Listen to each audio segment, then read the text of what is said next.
जय हिंद जय भारत। एक बार फिर से आपका स्वागत है हमारे चैनल प्रहार जीएस में। पिछले क्लास से पहले हम लोग एक महत्वपूर्ण बातों पर ध्यान देंगे कि ज़िंदगी को जीने के लिए विरोध का होना बहुत ज़रूरी है। दरअसल क्या है कि अगर विरोध नहीं हुआ ज़िंदगी में तो फिर ज़िंदगी जीने का मज़ा नहीं है। और साइंस भी यही कहता है कि विरोध का होना बहुत ज़रूरी है, बिना विरोध का कोई काम नहीं हो सकता। जैसे क्या है कि जब हम सड़क पे चलते हैं तो सड़क और हमारे पैर के बीच आपस में विरोध होता है, विरोध के कारण घर्षण उत्पन्न होता है, तब जाकर हमारा अगला स्टेप होता है, हम आगे बढ़ पाते।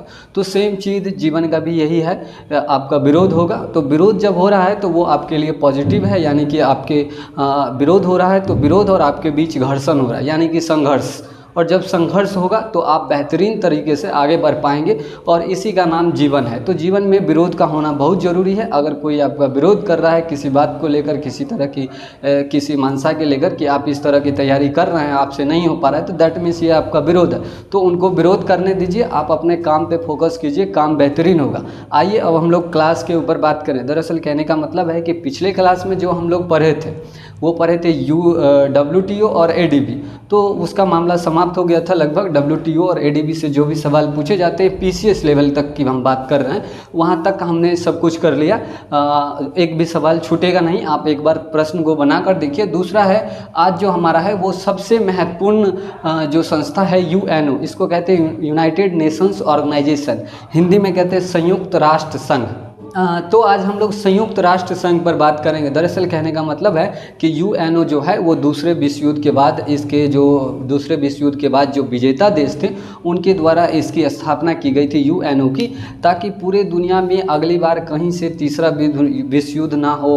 आपस में कोई दो देश अगर लड़ रहा है तो उसको समझौता करवाया जा सके। तो पूरे विश्व स्तर पर इस तरह की समझौता करने के लिए UNO यूनाइटेड नेशंस ऑर्गेनाइजेशन का गठन किया गया। इसको हिंदी में कहते हैं संयुक्त राष्ट्र संघ। लेकिन बाद में इसके साथ कई सारे काम जुड़ते गए, जैसे बच्चों के डेवलपमेंट के लिए कैंपेन करना, इसके अलावा मानवाधिकार की रक्षा करना, युद्ध को रोकना, महामारी की स्थिति में लोगों की सहायता करना। इन यूनाइटेड नेशंस ऑर्गेनाइजेशन ने कई सारे काम जो है इन्होंने करना शुरू किया। लेकिन क्या है कि हम लोग जो अलग से यूनिसेफ, WHO, इसके अलावा यूनेस्को, इकोसॉक, ये सब जो पढ़ते हैं दरअसल वो सब इसी का अंग है। UNO के अंतर्गत वो सब काम करती है। तो हम लोग पहले UNO का इंट्रोडक्शन देखेंगे और उसके बाद इसके जितने भी अंग हैं उसका चार्ट के माध्यम से उस अंग की स्थापना का डेट, उसका फुल फॉर्म और उसका जो मुख्यालय कहाँ है ये सब देख लेंगे, तो हमारा सवाल छूटेगा नहीं। तो सबसे पहले हम लोग UNO के सबसे पहले इंट्रोडक्शन पार्ट पर फोकस करेंगे। UNO इसका full form United Nations Organisation, हमने यहाँ पर इसको नोट डाउन किया। हिंदी में इसको कहते हैं संयुक्त राष्ट्र संघ, याद रखिएगा, हिंदी में इसको संयुक्त राष्ट्र संघ कहते हैं। और उसके बाद क्या है कि इसकी स्थापना 24 अक्टूबर 1945 को हुई। सबसे पहले हमने स्थापना का डेट लिख दिया 24 अक्टूबर 1945। आप डेट पर बहुत ज़्यादा फोकस कीजिएगा, डेट एकदम बिल्कुल है, कंपलसरी है, डेट पूछेगा 24 अक्टूबर 1945। अभी हाल ही में JPSC झारखंड PCS का एग्ज़ाम हुआ है, वहाँ पर यूनाइटेड नेशंस ऑर्गेनाइजेशन का डेट पूछा गया था कि उसकी स्थापना कब हुई थी, तो वो 24 अक्टूबर 1945 को इसकी स्थापना हुई थी। ठीक, इसके बाद इसका मुख्यालय, इसको इंग्लिश में कहते हैं हेडक्वार्टर, मुख्यालय जो है वो न्यूयॉर्क के मैनहट्टन द्वीप पर है। न्यूयॉर्क के मैनहट्टन द्वीप पर है, ये न्यूयॉर्क अमेरिका में है और इसके मैनहट्टन द्वीप पर UNO का जो है वो मुख्यालय है। दरअसल आप क्या है कि ऑप्शन दो तरह के मिलेंगे, कभी कभी ऑप्शन में मिल जाते हैं न्यूयॉर्क और मैनहट्टन दोनों। तो क्या है कि जब आप उस क्रम में न्यूयॉर्क को ऑप्शन में आंसर करेंगे तब गलत हो जाएगा, क्या है कि एग्जैक्ट जो है वो है मैनहट्टन के पास। अगर सिर्फ ऑप्शन में ये न्यूयॉर्क है तब आपका न्यूयॉर्क सही होगा, अगर दोनों है तो उस केस में मैनहट्टन सही होगा, क्योंकि मैनहट्टन जो है वो एग्जैक्ट आंसर है। तो इस चीज़ को आप थोड़ा फोकस कीजिएगा। मैनहट्टन यानी कि न्यूयॉर्क के मैनहट्टन द्वीप पर UNO का मुख्यालय है। और उसके बाद इसमें सदस्य देशों की संख्या 193 है, यानी कि 193 देश इसके साथ क्या है जुड़ चुकी है UNO के साथ। और इसका 193वां देश जो है वो दक्षिणी सूडान है। अब कहने का मतलब है कि 193 देश से इसके साथ जुड़ गई है, लगभग पूरा दुनिया इसके साथ जुड़ी हुई है। वर्ल्ड में जितने भी देश हैं सब इसके साथ जुड़ चुकी है, एक दो को छोड़कर। वो आपस में एक दूसरे क्या होता है कि बनता रहता है, फिर आपस में अलग होते रहते हैं, जिसके कारण कम है। लेकिन बाकी 193 देश जो है वो यूएनओ के साथ जुड़ चुके हैं, और इसका 193वां देश जो है वो दक्षिणी सूडान है। और पिछले बार का जो आप ALP का जो एग्ज़ाम दिए होंगे वहाँ पर सदस्य देशों की संख्या का सवाल आया था कि यूएनओ में वर्तमान में सदस्य देशों की संख्या कितनी है, तो 193 आप याद रखेंगे कि यूएनओ में सदस्य देशों की संख्या 193 है। उसके बाद यूएनओ के वर्तमान महासचिव जो हैं वो हैं एंटोनियो गुटेरेस। नाम थोड़ा डेंजर है, याद रखिएगा कि यूएनओ के वर्तमान महासचिव जो हैं वो हैं एंटोनियो गुटेरेस, और ये पुर्तगाल के हैं। एंटोनियो गुटेरेस, आप इस चीज़ को भी याद रख लीजिएगा कि एंटोनियो गुटेरेस जो हैं वो पुर्तगाल के हैं। सवाल में पूछ लेगा कि किस देश से संबंधित है एंटोनियो गुटेरेस, तो वो पुर्तगाल से संबंधित है। और उसके बाद क्या है कि यूएनओ में एक सुरक्षा परिषद का गठन किया गया, इसमें टोटल मेंबर की संख्या 15 होती है, और इसमें दो तरह के मेंबर होते हैं, एक अस्थायी सदस्य, दूसरा अस्थायी सदस्य। तो हमने इसी को उसके बाद जस्ट पॉइंट किया कि इसके सुरक्षा परिषद में दो तरह के सदस्य होते हैं। सुरक्षा परिषद में दो तरह के सदस्य कहने का मतलब है, एक अस्थायी सदस्य, दूसरा अस्थायी सदस्य। अस्थायी सदस्य की संख्या 5 है, हमने यहाँ पर लिखा अस्थायी सदस्य 1 नंबर में, इसमें सदस्य देशों की संख्या 5 है। अस्थायी सदस्य यानी कि जो सबसे ज़्यादा विकसित और सबसे ताकतवर देश हैं वो इसके अस्थायी सदस्य हैं। तो अस्थायी सदस्य देशों की संख्या 5 है, आप याद रखेंगे अस्थायी सदस्य देशों की संख्या 5 है। और इसको पाँचों देशों का नाम जब आपको याद करना होगा तो उसका हमने एक बेहतरीन ट्रिक आपको दे दिया, यहाँ पर आप इसको देखेंगे। ट्रिक है रुचि फरवरी में अमेरिका जाएगी। ट्रिक को एक बार और सुनिए, रुचि फरवरी में अमेरिका जाएगी। अब क्या है कि इस ट्रिक से पांचों देश का नाम आ जाएगा।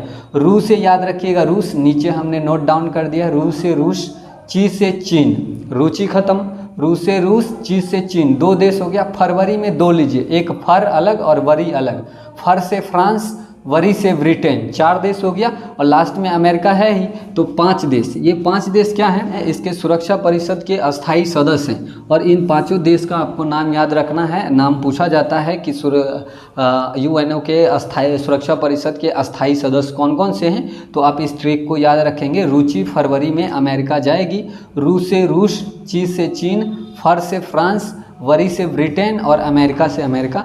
तो इस तरह से 5 इसके अस्थायी सदस्य हैं। और इसके अलावे अस्थायी सदस्य देश की संख्या 10 है।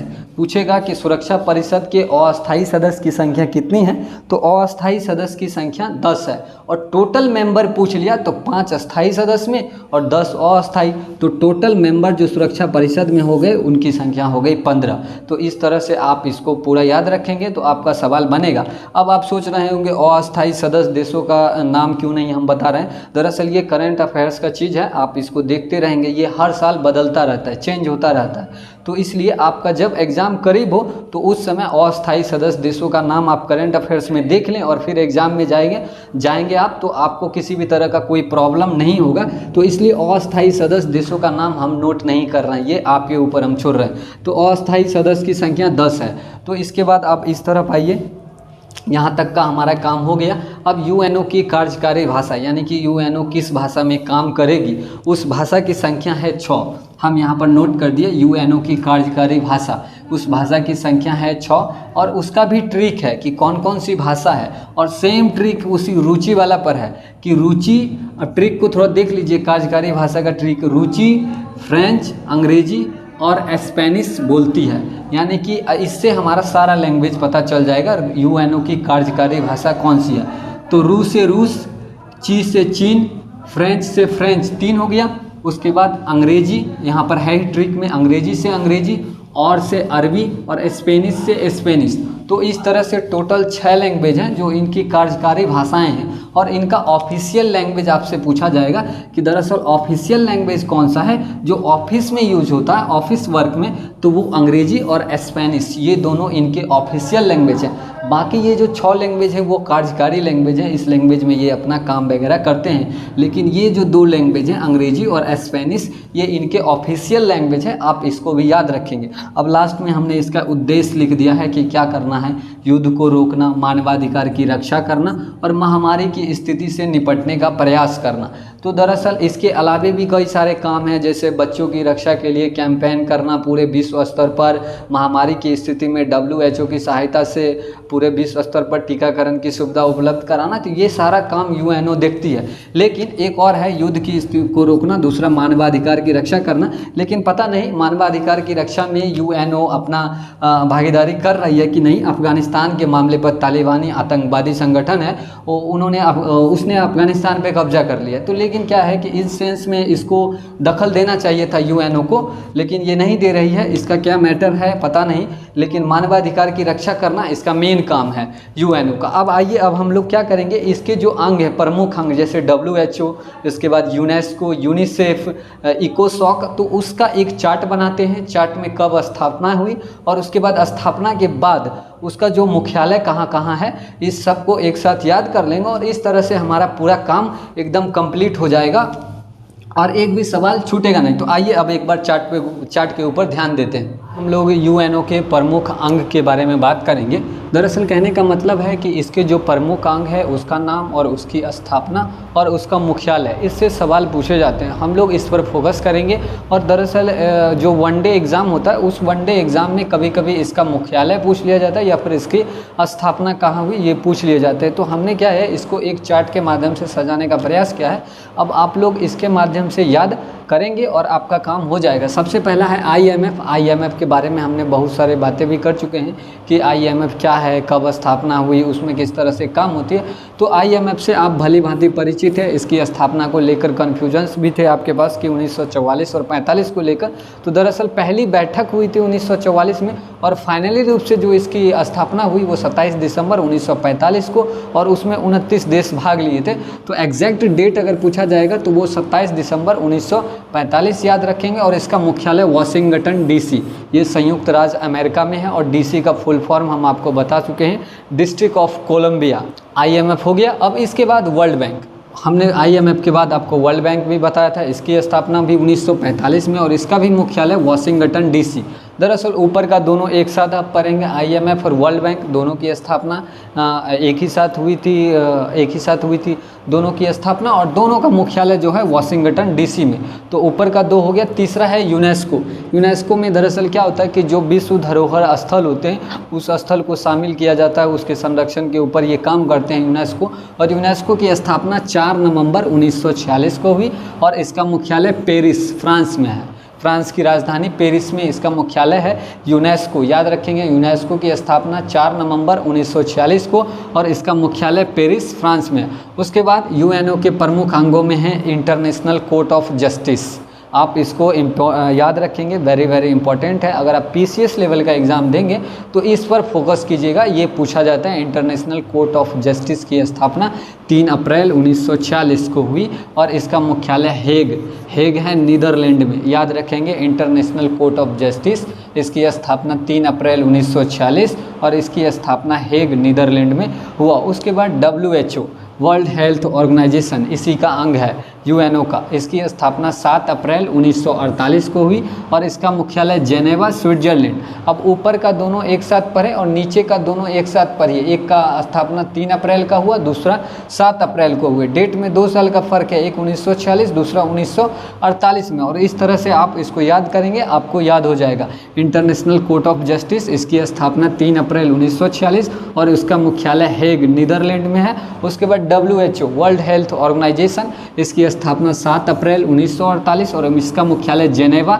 स्विट्जरलैंड में। इसके अलावा और भी कई सारे छोटे छोटे संस्था हैं जो UNO के साथ काम करती है। अब क्या है कि इसका हमने फुल फॉर्म भी नहीं लिखा और कई सारे संस्था हैं जिसको हमने नहीं लिखा, वो परीक्षा के दृष्टिकोण से बहुत ज़्यादा महत्वपूर्ण नहीं था। आप उसको एग्ज़ाम के टाइम जाते वक्त उसको देख कर जाइएगा। लेकिन ये जो 5 यहाँ 6 हैं, 5 हैं, तो इसको आप याद रखिएगा, ये वेरी वेरी इंपॉर्टेंट हो जाते हैं। इससे कहीं ना कहीं एक आध सवाल पूछ लिए जाते हैं। और रहा इसका फुल फॉर्म, तो फुल फॉर्म आप अपने तरफ से लिख लीजिएगा, बहुत ज़्यादा भारी नहीं है। वर्ल्ड बैंक का लिखा हुआ ही है, इंटरनेशनल कोर्ट ऑफ जस्टिस का लिखा हुआ है, WHO आप पहले से जानते होंगे, वर्ल्ड हेल्थ ऑर्गेनाइजेशन, IMF के बारे में हम आपको बता ही चुके हैं पिछले क्लास में। बस एक रह गया यूनेस्को का काम आप खुद कर लीजिएगा। तब तक के लिए धन्यवाद। अब हमारा इकोनॉमिक्स का मात्र एक लास्ट क्लास बचा है टैक्स से संबंधित, तो हम लोग टैक्स के बारे में पढ़ेंगे और इकोनॉमिक्स समाप्त हो जाएगा।